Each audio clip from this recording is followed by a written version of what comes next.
Një betejë e vërtet elektorale, një garë që mbajti frymën pezull deri në momentet e fundit, ishte pikërisht gara për komunën e Bërvenicës, ku emocionet e arritën kulmin, teksa dy kandidatët u përballën me një duel të ngushtë për pushtetin lokal.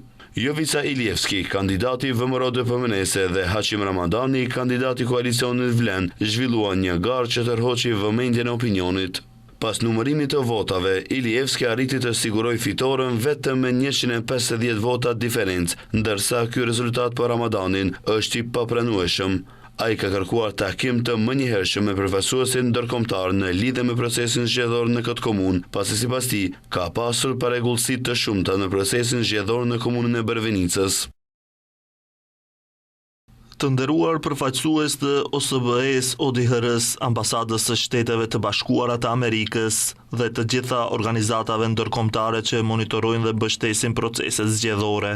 Në cilësinë time si kandidat për kryetar të komunës së Bërvenicës, kërkoj një takim të menjëhershëm me përfaqësuesit tuaj për të diskutuar zhvillimet dhe parregullsitë që kanë ndodhur gjatë procesit zgjedhor në komunën tonë. Ramadani thosë se është me rëndësi thelbësore që çdo votë e qytetarëve të Bërvenicës të respektohet dhe që procesi zgjedhor të jetë i drejtë, transparente dhe në përputhje me standardet demokratike ndërkombëtare. Ai shton se kjo kërkesë bëhet në frymën e transparencës, së drejtësisë dhe respektit ndaj vullnetit qytetar.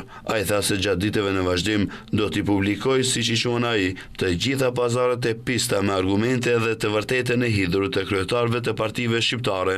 Kujtojmë se në zgjedhjet e 2 nëntorit në komunën e Bërvenicës, Jovica Ilievski nga VMRO ka arritur të fitojë 4374 vota, ndërsa Hashim Ramadani nga Vlen ka fituar 4224 vota.